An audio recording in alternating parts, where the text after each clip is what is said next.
Sir आपको राज्यसभा को लेकर कोई बात बनी कि नहीं? सर बात बनी। दिल्ली से आज वासियों को, बिहार वासियों को या आप सभी लोगों को होली रंगों का त्योहार है। हर तरह का रंग आपके जीवन में आए।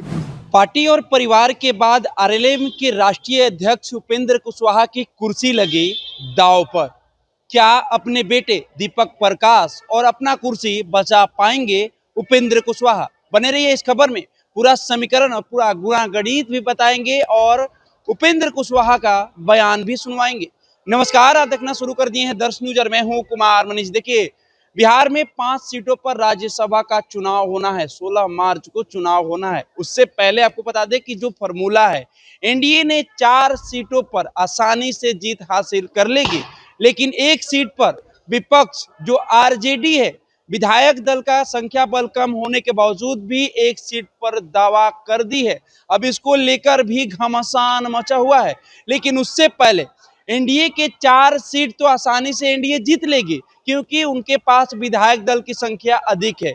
एनडीए के पास 202 विधायक है। गुणा गणित के हिसाब से 41 विधायक की सहमति से एक उम्मीदवार को राज्यसभा भेजा जा सकता है। तो वैसे में 164 विधायक के सहमति से एनडीए के 4 ही राज्यसभा सांसद तो बन सकते हैं, लेकिन एक राज्यसभा सांसद आखिर कौन होगा? क्या महागठबंधन के खाते में जाएगा या एनडीए पांचों के पांचों सीटों पर अपना प्रचंड बहुमत जीत हासिल करेगी? क्योंकि 164 विधायक के सहमति से जैसे ही एनडीए के 4 ही राज्यसभा सांसद बनेंगे, उसके बाद एनडीए के पास मात्र 38 विधायक बच जाएंगे। अब 3 विधायकों की सहमति अगर एनडीए के पास मिलती है तो एनडीए के 5वें जो राज्यसभा के उम्मीदवार होंगे वो राज्यसभा सांसद बन सकते हैं। लेकिन आरजेडी ने अपना दावा ठोक कर घमासान मचा दिया है। लेकिन सवाल यह है कि क्या उपेंद्र कुशवाहा अपना कुर्सी बचा पाएंगे? उपेंद्र कुशवाहा अपनी कुर्सी बचाने के लिए दिल्ली रवाना हुए थे। दिल्ली में भारतीय जनता पार्टी के गृह मंत्री, मतलब भारत के गृह मंत्री अमित शाह से उनकी मुलाकात हुई। मुलाकात में कौन सी बात हुई, क्या बात हुई, ये तो नहीं पता। लेकिन दिल्ली से जैसे ही पटना एयरपोर्ट पहुंचे उपेंद्र कुशवाहा, जब मीडिया कर्मी ने इसको लेकर सवाल किया कि क्या बात बन गई है, क्या आप फिर से राज्यसभा सांसद बन पाएंगे, उपेंद्र कुशवाहा चुप्पी साधते हुए नजर आए। होली का शुभकामना देते हुए तो नजर आ रहे हैं, लेकिन मीडिया कर्मी के जो सवाल है कि क्या फिर से आपकी बात बन गई है, इस पर वो चुप्पी साधते हुए नजर आए। तो अब सवाल ये खड़ा हो रहा है कि आखिर एनडीए की तरफ से कौन कौन उम्मीदवार होंगे। देखिए, 2 जेडीयू के, 2 भारतीय जनता पार्टी के राज्यसभा सांसद जाएंगे, लेकिन एक एनडीए में कौन होगा? चिराग पासवान वो अपना दावा ठोक रहे हैं, उपेंद्र कुशवाहा अपना दावा कर रहे हैं, जीतन राम मांझी अपना दावा कर रहे हैं। तो आखिर 5वां उम्मीदवार कौन होगा? एनडीए के कौन सा सहयोगी दल को भारतीय जनता पार्टी और जेडीयू मिलकर राज्यसभा सांसद भेजने का काम करेगी?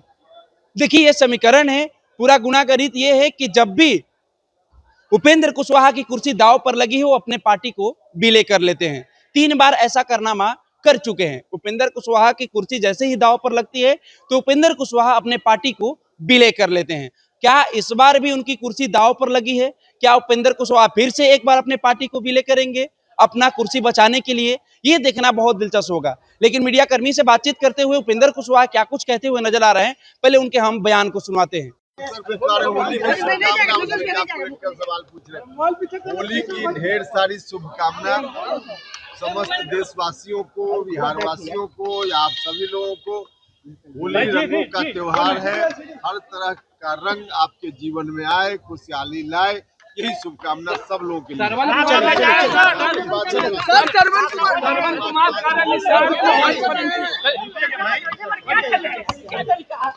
ये क्या तरीका आप लोग कर रहे हैं? तो क्यों कर रहे हो?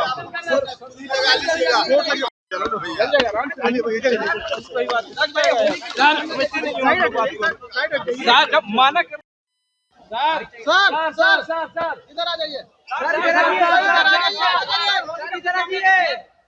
सर, होली का शुभकामना दीजिए इधर। तो आपने साफ तौर से देखा, होली का शुभकामना देते हुए नजर आ रहे हैं। लेकिन जब मीडिया कर्मी ने उनसे सवाल किया कि क्या आपकी बात बन गई है, इस पर चुप्पी साधते हुए नजर आ रहे हैं। उधर बेटा ना एमएलसी है ना एमएलए है, मंत्री बन चुके हैं। अब दोनों ही कुर्सी, बेटा और बाप दोनों का कुर्सी दांव पर लगा है। आखिर उपेंद्र कुशवाहा दोनों कुर्सी कैसे बचा पाएंगे, ये देखना दिलचस्प होगा। फिलहाल हम इस खबर में इतना ही छोड़ जाते हैं। कोई नई अपडेट आती है तो अब तक रखने का हम प्रयास करेंगे। दीजिए हमें इजाजत। धन्यवाद।